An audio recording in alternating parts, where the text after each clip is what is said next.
I don't know if anyone else in the country has seen something like it, but the area I live in has a bunch of not deer. It's not something anyone around here talks about a lot, but when someone calls you in the middle of the night in hysterics or shows up on your doorstep with a wild look in their eye, you know what they saw, and they're never quite the same after they've seen it. It's hard to explain what exactly the not deer is. The name isn't very good at telling you much. You know it when you see it. It will look like a deer, but only if you don't look closely. If you give it more than a glance, then you start to see that it's not a deer at all. I've collected a few accounts my friends have had about this thing. One of my drinking buddies, who we'll call Tyler, spilled his story over some beers at our favorite little dive. Him and I were sitting with a couple of other friends in the bar. We were all a bunch of 40-something guys who had grown up in rural Appalachia. Tyler looked around the bar to see if anyone close to us was going to hear what he had to say next. He told me that he saw it when he was young. In about his early 20s, Tyler was smart and had gotten into a university in a big city. He was driving back to his hometown out in the country for winter break, so he could spend Christmas with his folks. He was driving a little slow down a 2-lane country road on account of the ice and snow the area had been getting. He was keeping an eye out for animals, since he was driving through the middle of the woods, so he was well prepared for something like a deer to leap out of the woods and in front of his car. What not enough people understand is that hitting a deer out in the middle of nowhere can be a death sentence. They will wreck your car, and if it's a buck, you have the extra danger of the antlers going through the windshield and into a place they're not supposed to be.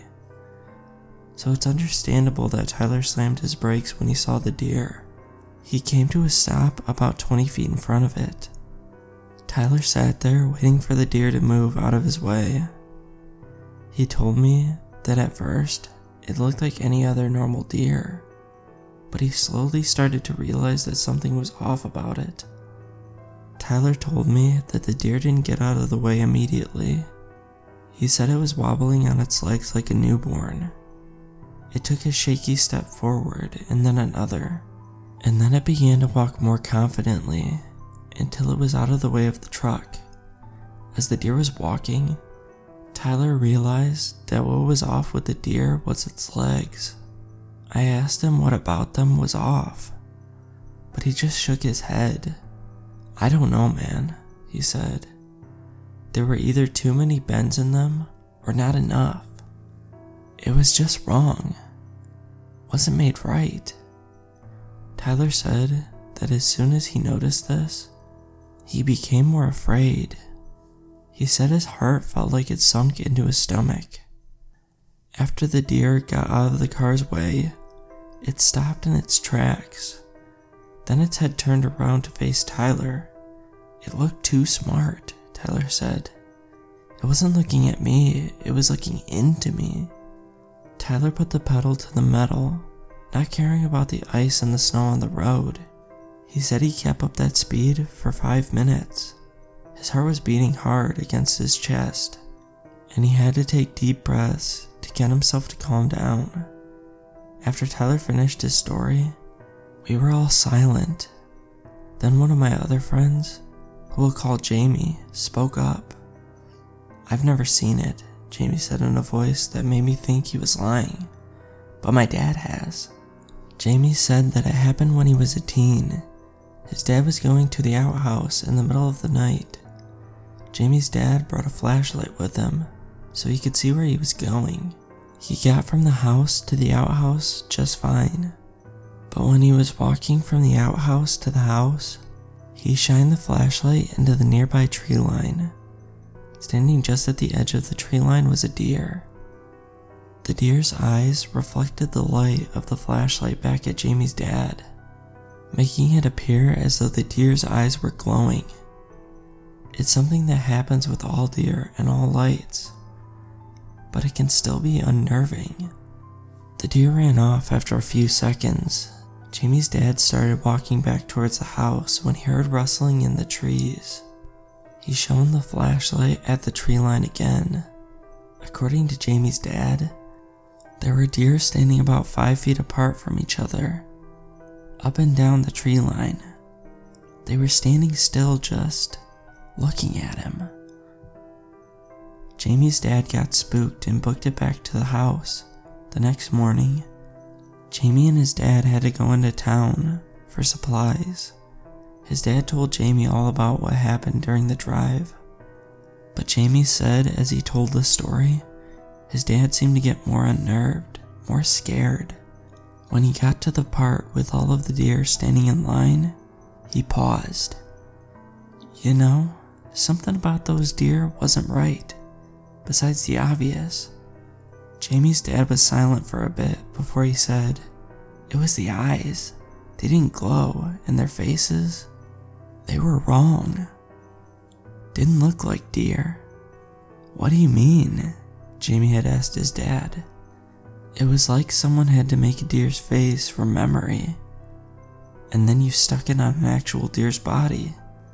Jamie's dad was silent for a while after that.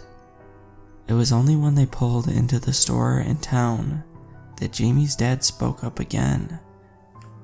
"You know, Jamie, I'm starting to think what I saw wasn't a deer at all."